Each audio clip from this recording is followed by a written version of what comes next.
Thank you for joining with me today. And I guess you and Dr. Naga are meeting for the first time because you both will be in the same batch as well. Oh, yeah. Yeah. Yeah. Yes. And thank you for that. So I'm not sure. Have you both met before, or is it the first time? We spoke with Uh, each other before, but we actually did not meet in person anytime. yeah. Okay, Because we that were in different batches when we went to the interview. She was in first batch, I guess, if I'm not wrong, right? Yes. Yeah, I'm in second batch. okay, that is really nice to know, and I'm glad that we are doing this together, and you both are getting to know each other as well. So we'll start right away. Um, Mhm. and as the others are joining as well. So, good morning, everyone. Another episode on success stories with Dr. Naga and Dr. Kavya. And we'll be talking about Nova Southeastern University today and getting to know both their journeys, their struggles, and their success stories at the end in getting into the program. So, Dr. Kavya and Dr. Naga, this is a question for you both, and you guys can take turns. So, could you briefly share your journey in dentistry and like what motivated you to pursue DDS program in the United States? Sure. I can go first. Yeah, sure. So to start with my journey, I'm from India. As you told, my name is Naga Bhamidipati. I'm from India. I graduated in dentistry in around 2017, and did everybody there, we do 1 year of master internship, and with everything I just finished in 2018. Right after that I worked there, and then I got married and I had to move here. So right after moving, I did not start the process of DDS, to be honest. I moved in 2021 February, and I was pregnant in 2021 March, this 1 month later. And then I started my preparation in May, probably around my second trimester. I don't say it was hard, but it was challenging, definitely. But I wanted to clear my boards before baby because I know it would be hard to study after baby. But things were not what I planned. But I couldn't give so I scheduled my exam around 36 weeks of pregnancy, but I couldn't give the exam because we had to submit two, IDs when we go to the exam, right? Yeah. So I had an issue there. So I gave two IDs from India. My name is a big name. That's why it became Naga. My actual name is Monica. So my full name is like Naga Mohana Raghava Maunika. So Okay. people in India call me Monica, and after moving, everybody called me Naga here. I was like, okay, let's go with that name. So with the ID, they did not match the different IDs have different names, so they couldn't match the names on my ID. So they said I cannot write the exam. I have to get a no objection letter, something like that from ADA. I was literally crying at that time. I was like, oh, it like shattered my dreams for a second, the whole day I was crying, and after that I was like, I'm not going to give this exam. I'm not going to write anymore. I was in that zone for 1 week, and after 1 week I got a letter from AD. So I submitted all the letters and documents saying that I need letter of no objection letter. And after 1 week, I got the letter, but I couldn't give the exam at that time. So I gave the exam when my baby was 3 months Okay. after delivery and everything. So it was good. It was nice. I don't say it is challenging or hard. I embrace the journey. I cherish every moment I have. I mean, I just prepared with my baby in my labs and everything. I think many of the women here who apply have two babies. Some of them they're so better. So that's my journey with INBD. I cleared boards. This is my third cycle. Yeah. So what kept me motivated is my desire to be dentist here. So there were some disappointments for me in the first cycle and second cycle, but I was in that zone like, let me do masters and go do some job. Uh, but not even one day that thought lasted me in my brain. Yeah. After probably a day, I was like, no, this is not me. I just have to be a dentist. So that zeal that, just motivated me every time that I have to pursue this. Yeah. Thank you so much for sharing that. I mean, it's different for everybody in this journey. So, Dr. Kavya, what about you? Tell us more. So thank you, Naga, for sharing. It was definitely inspiring and not the journey that I went through because I'm not a mother by myself at the moment. So thanks for sharing that. So again, my name is Kavya. I'm from India as well. I graduated from Bachelor's of Dental Surgery in 2020, October, and then I didn't come directly to the United States. Instead, I wanted to do implantology. So that was my postgraduate certification in oral implantology. I did that from Rajiv Gandhi University back in India. So I graduated from that program in 2021 October. During this process, I wanted to come on a B1, B2 visa, give my INBD exam, and then apply back from India rather than coming here and doing it.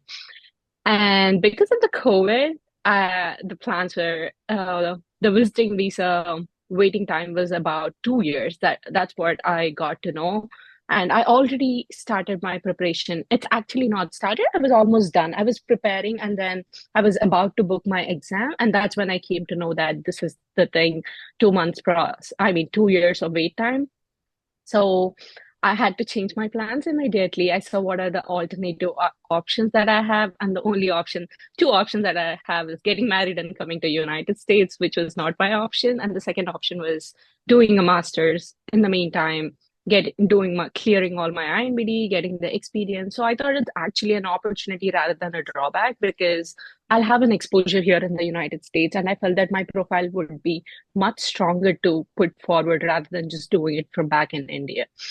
I came here, I did my TOEFL, I gave all my exams just in a month, applied to United States. I graduated in November. I came here in December. Started my master's in public health. That was a concentration in epidemiology. And that was in January 2023 when I started. In November 2023, I gave my INBD.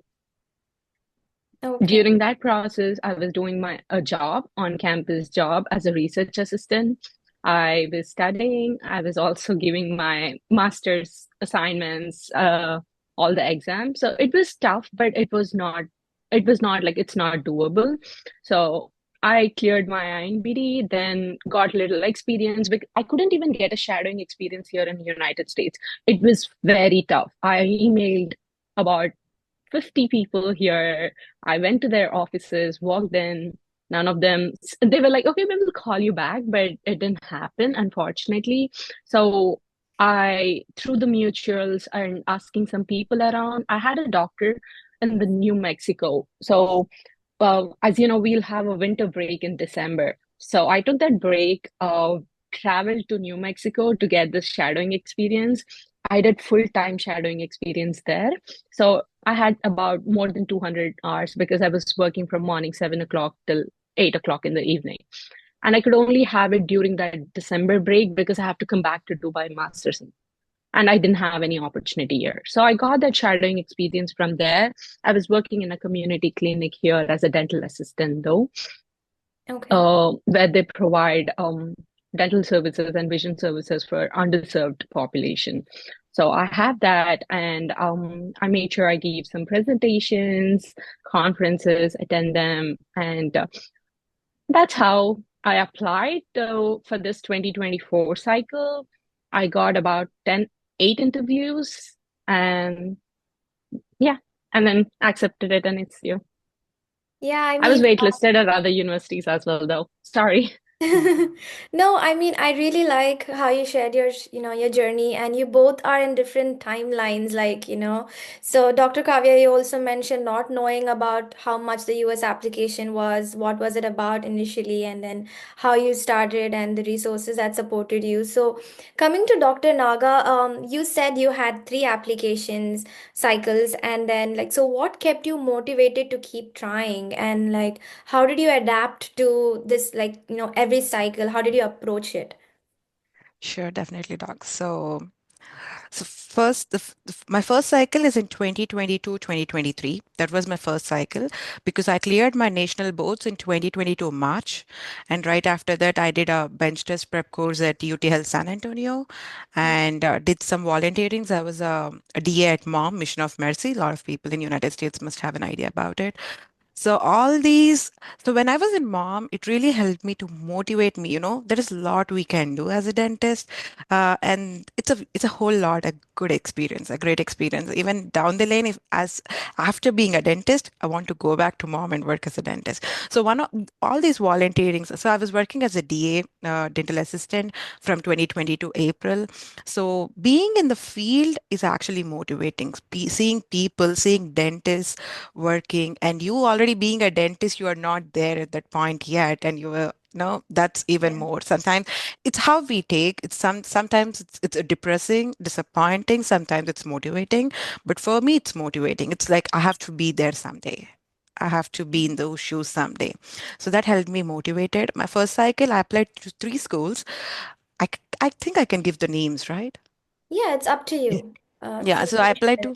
I applied to VCU, Boston, and Rutgers. So I applied on October 11th. I still remember the date because of the TOEFL. I gave TOEFL so many times. So people who are giving TOEFL like three, four times, don't get disappointed. I'm in your shoes when learned back then. So I gave TOEFL three times, and then my third time score was at 96, and every time it was 95, between 95 to 98. Yeah. So I it's 96, and with that score I applied to VCU, VCU, Rutgers, and Boston. And for Nova, I did the capit application, but I was lazy to do the supplemental application. Trust me, I paid on capit, but I did not do the supplemental. And so that's how it is. And I got the interview invite from VCU. So I gave the interview. It was in March. So interview and bench for the VCU is in March to May timeline. So I did the interview. I was selected. So for VCU, you have to select in the interview and then go for the bench.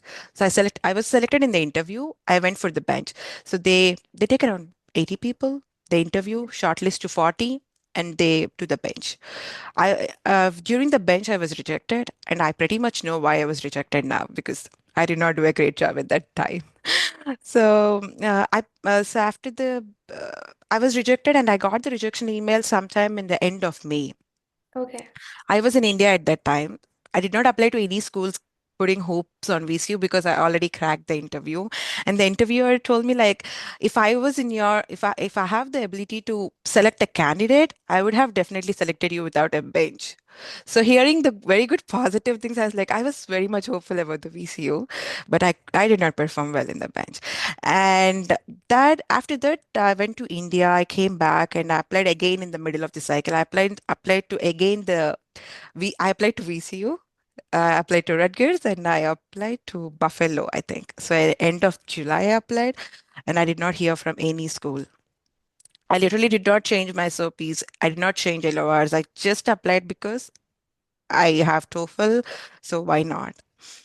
And that's my second cycle. And around October of 2023, uh, I was serious. Like, I have to get it done. I have to no more. I was more motivated. I don't know why, but I was a little more motivated at that time.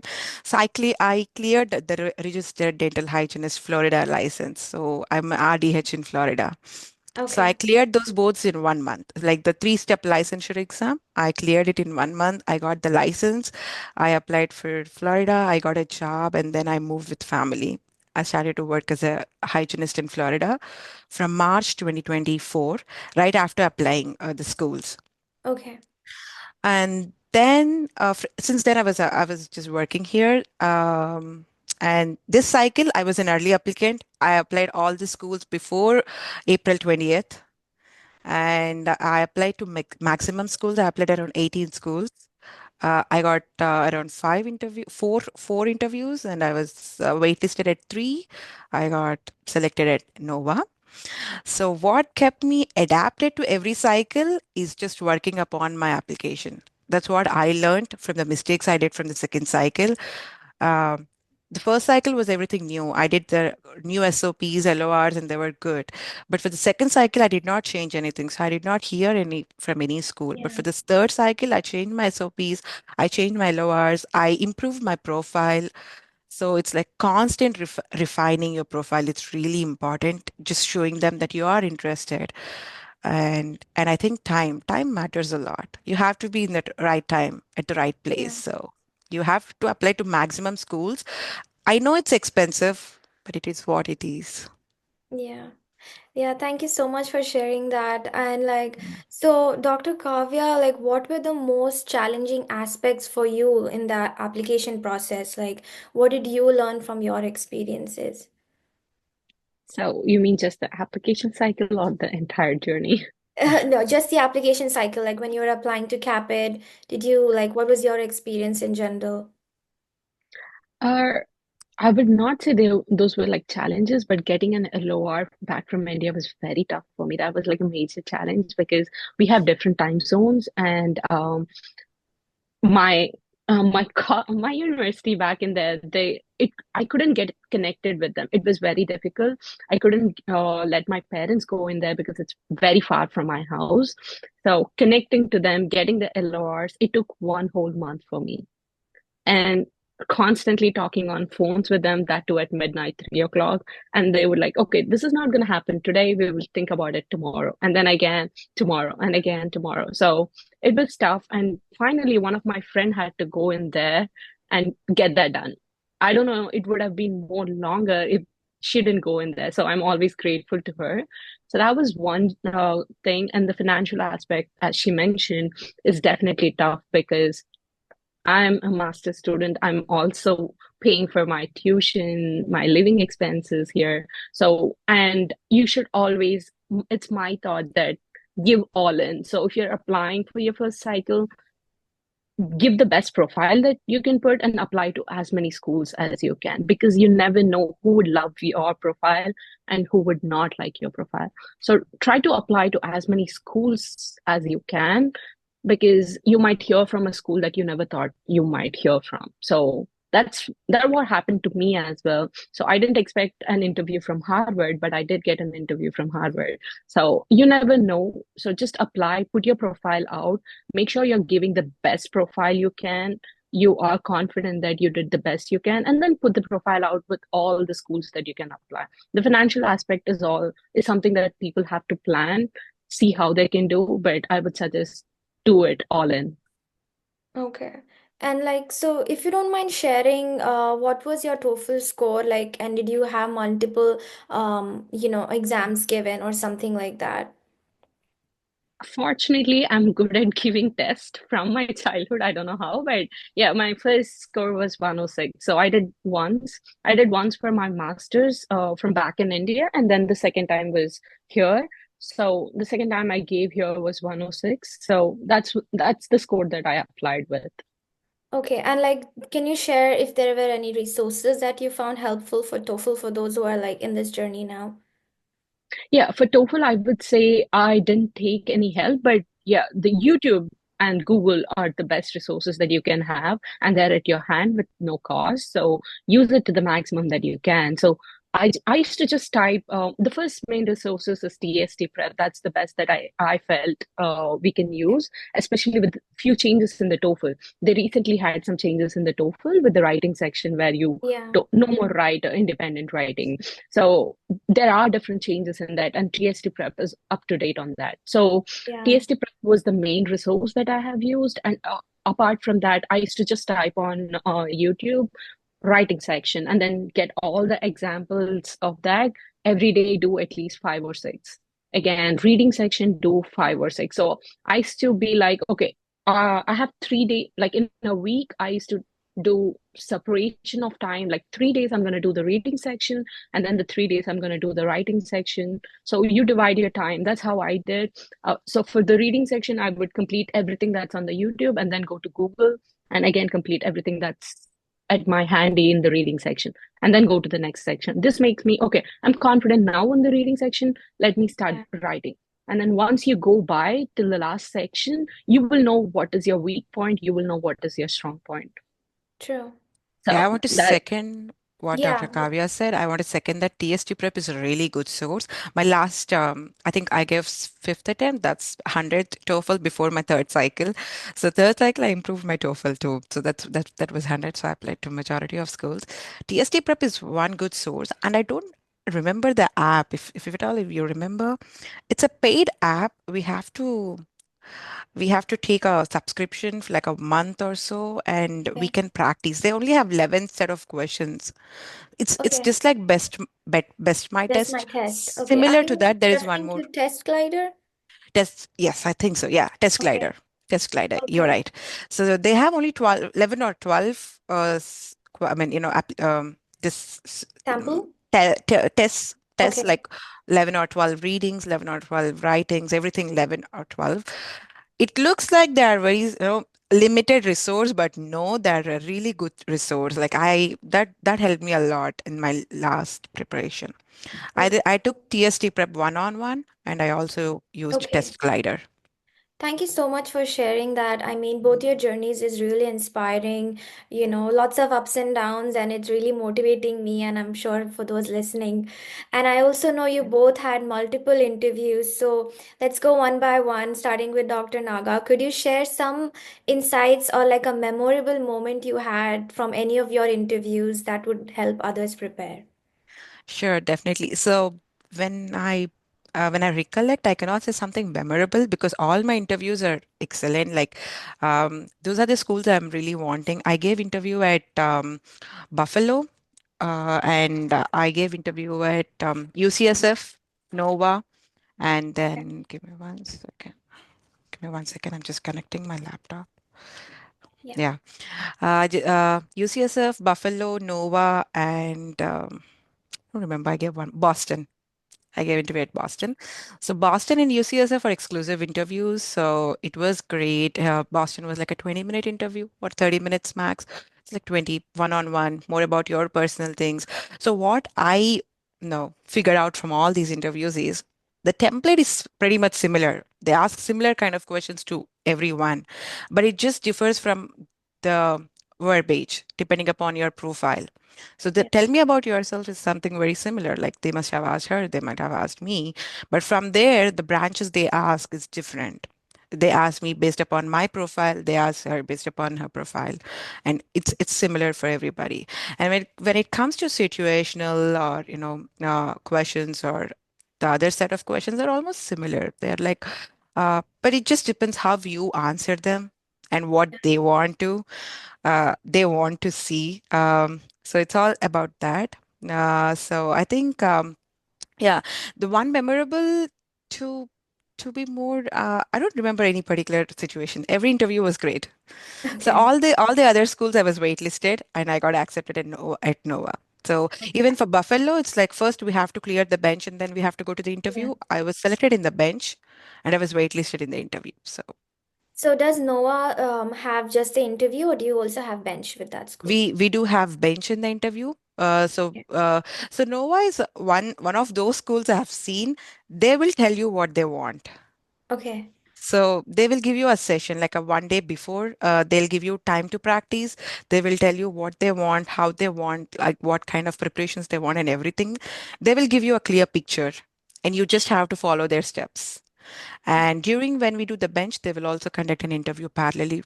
No, the before day, I guess. The before day when we are practicing the bench, they will call the people in parallelly and they will do one.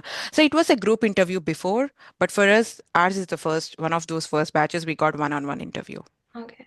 That is really nice to know, and thank you for those insights. So, Dr. Kavya, what about you? Can you share us your experiences with interviews? Yeah, so as you asked, for in terms of memorable experiences, it is traveling to different places.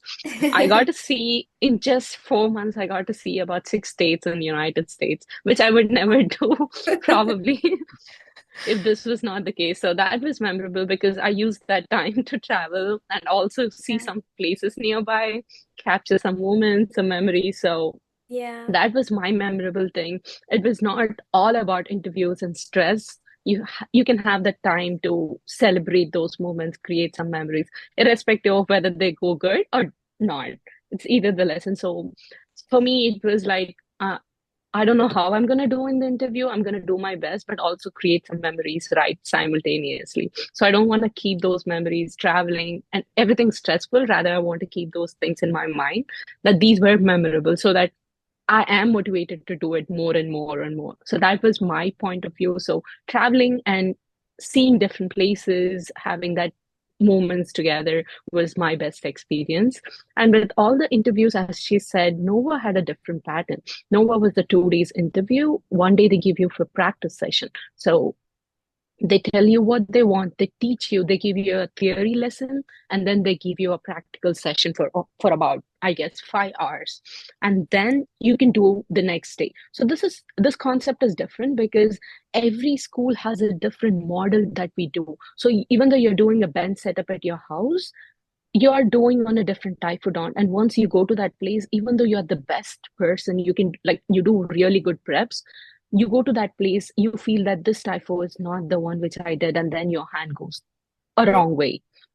So this did happen to multiple students that have spoken. So Nova has that thing that, okay, put your hand on it, have that experience, get that touch, get them comfortable. And the next day you're going to do your prep Yeah. session. I mean, the final bench test. So it is like giving you an opportunity to see how far you are bad and you can correct it, because it's not just like 1 hour they're giving 5 more hours Yeah. for you to practice. So that was really good. And the second one was UAB. I gave my bench with UAB as well. I gave with Buffalo. So UAB also had something similar, but they were very strict in terms of their concepts, their preparations, their rules. They had just 2 hours and you have to do what they gave. Every time the questions change. So most of the students prepared something that was given in the last cycle. And Yeah. once they got a paper in front of them, it was completely a different question. Most of the people didn't understand what they were doing because every prep, if I was the one who was doing, and the next person who was doing did a different prep, because the question was framed in a way that you have to understand what you have to do. Oh, okay. So is it like a case-based question for a It that? was, yeah, a kind of a statement which specifies a case, but we were not allowed to reveal it to anyone, Okay. even after our bench. It was mentioned in our email, so we couldn't. We wanted to ask to seniors or questions to others to ensure that we did the right thing, but we couldn't do it because it was mentioned in our emails. So everyone did a different prep. Okay. Everyone in the bench did a different prep rather than it was uniform. Yeah. So it was the question which you have to understand rather than just doing your clinical, like just showing your bench test. So it was different again. And UAB doesn't give you separators, doesn't give you nothing. They give you very limited instruments. All you Yeah. have is your mouth mirror and probe and the cutting instruments. You cannot use polishing burrs. Everything is in there and you cannot use anything from outside. So Okay. UAB was strict in terms of their rules. I did clear the bench, and then I went to interview as well for that. That was my first interview because UAB, their deadline is April 30th, and they send out invites right on May 1st. Wow. So Yeah. that was the first school to send interviews and invites. So they are very specific with their deadline. So that's the reason they have very early deadline Yeah. rather than later. So most of the people couldn't even apply. April is like little early for most of the Yeah. students. So my application went in through Capit for all schools by March end. I Okay. wanted to be the early applicant as well because I did get some help and recommendations from my seniors that be the early applicant. Yeah. It will definitely affect the chances that you have. So I wanted to be sure that that's the case. So Buffalo, as she said, Buffalo is a different experience. It's 8 hours straight bench. Okay. So it's a Yeah. rigorous bench. So they have multiple questions. So you have to do a cavity prep for amalgam, for composite, you have to do I mean, composite restoration, amalgam restoration, anterior crown cutting. So everything that you learn from your school or you might be doing in the practice, you are doing it in the Buffalo's bench. So Yeah. that was straight 8 hours. So that was different again. So every school has their own different ideas and different concepts, and it keeps changing. So one suggestion is do not follow the previous cycle and thinking Yeah. blindly, don't go into your bench thinking that this is what they're going to ask you. Yeah. Thank you so much for that insight. And like we could talk a lot about this whole journey because we both have so much to share. And like, since we're also in a little time crunch, my next question was like, so what do you both think about, what made you guys stand out for Nova Southern University? And like, what factors do you think influenced your decision also to, choose Nova University? Sure. So for me, as I told, I was waitlisting on UCSF and Buffalo, and Boston. I did not hear the results yet. I think I would be hearing sometime next month. But in spite of that, I would stand here. I'm not relocating to those places because I live in Florida. So Okay. first thing, so it's easier Yeah. for me. So it's 3 years. It's expensive, but still sometimes it's about with family and the time, the Yeah. weather, the location also matters when you're with the family. Keeping that all aside, Nova has a very good technology, clinical technology. One of my seniors, who was my senior in BDS in India, Bachelor's in Dental Surgery, will be my senior again, the immediate senior here in Nova. Okay. So I got to hear a lot of insights about the school, about the faculty, how understanding they are, how friendly. We could sense that when we went to the interview itself. They were really friendly. They understand situations. So one small thing I want to share here is when I went to Nova, they give a roll number, like a number to everyone. They did Okay. not give that to me. I Okay. didn't know until they asked me. So my name doesn't have any number. I just have a name. That's it. But Yeah. they evaluate you based upon the number. I was Okay. like, I was petrified. I was like, I went there and I asked, like, I didn't have a number. Like, you were asking for a number for everyone. I didn't have it. And they were like, they reacted immediately. Everyone there, they came to me, they searched for my number and they got the number and they gave it to me. And one of the directors there, he told me, like, consider this as a positive sign. Maybe who knows, you'll be here some the next time. You might get the admission. And the same thing happened to Buffalo. So the numbers messed up again with Buffalo too. So I did the preparation on my neighbor number, and Yeah. my number is a different number. Just for example, my number is 23. I did a preparation on a job which has number 24. Those are not the numbers. I'm just giving you an example. Yeah. So all the evaluation that I did, all the exam preparations I did would have been assessed for her number because it Yeah. was her job. So yeah, so things like this were some of those memorable things for my during my bench. So that's one thing. They have a very good technology and good faculty. They're great, the great faculty, and the location also, being more closer to the bay and the beach. You'll have more patients with so many different kinds of dental problems, which will be a great exposure because in India, I studied in Visakhapatnam, which is a Bay Area. I could see a lot of oral cancer patients and all. So Yeah. being with a similar background in terms of location, that's one more thing. And from my senior, I heard like completing the quota, doing the needed requirements is not a big deal there. So Yeah. the exposure, the clinical exposure, the location, all these for me made Yeah. me choose Nova. Thank you so much for, sharing that. And like, so Dr. Kavya, do you have anything else to add with what Dr. Naga said?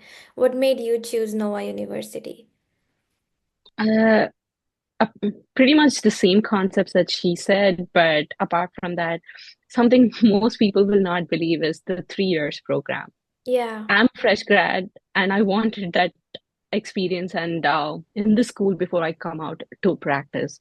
So I wanted that thing. I wanted really to get into 3 years program rather than 2 years program, which will put me on a like a Yeah. treadmill doing it very fast. So I wanted to have my time. I come from GDC. I know how fast paced it is and how rigorous you have to do. With the speed, you sometimes miss that precision. So I didn't want it to have that back again here. So 3 years is one more reason that I wanted to choose this. That is a really good way to put it because I think, yeah, the basic understanding is also been told that try to join a program which is like you can get in faster and get out sooner, it's something like that. But this is a very nice perspective to have. Like, it depends on what you want to improvise, what do you want to learn, and the better there's nothing wrong in staying longer in a program. You're just gonna come out even more, Stronger, practiced or like stronger. Yeah, stronger, definitely. you're being just 6 months in school, but you'll become more refined. So why not? Yeah, Definitely. yeah, Definitely, definitely. because D2 students in Nova, I've seen them doing implants and root canals and Wow. typodonts, which is Okay. really good. Before you actually touch the patient, you need to have that skill, right? Because I've Yeah, never done an implant. I'm not. She must have done implants, but I've never done an implant on a yeah. patient at least. So, person like me, I need that experience, right? So, This is really exciting, even to what look forward to. So it was really nice talking to you both, and we have come to the end of this session. So, running out of time, but we have a lot of questions, and I think a lot of the people who have joined us also have. So I do want to mention that this video would be out on our YouTube channel. So if y'all have any more questions, y'all can comment, and I think Dr. Naga and Dr. Kavya will be happy to answer them through YouTube, or you can also personally reach out to both. So I do want to say again, thank you so much for doing this. You both have been so inspiring, and I feel like I did learn a lot in this week. thank you, doctor. Thank you, Anytime, Dr. anyone with any questions, they can reach out to us, like to me, to us. We would definitely help in whatever the way we can because we were in their place Yep, some and point of time. And Thank you, thank doctor. you to you that you're doing this to so many people out there. Because as I said, I didn't have the resources to understand the process. yeah, And you are the one who's putting it out here to all the people who are joining and even in the YouTube. They need someone to guide, tell the process. They are ready to do it, but they just need that direction, have kind of a roadmap, and you're doing that. thank So you so I'm much. extremely grateful to you. Thank you Yes. so much once Yeah. again. I really I appreciate second that. it. Yeah. Yeah, you both are really inspiring. It was really nice. So yeah, all right. We'll catch up again sometime, and hopefully hear back from your journey too. Thank you. Thank you, Thank you, doctor. Dr. Sure. Asif. Anytime. Have a good Have weekend. a good week. You You both. too. Bye, Kavya. Bye. Bye, Bye bye. everyone. Bye. Bye.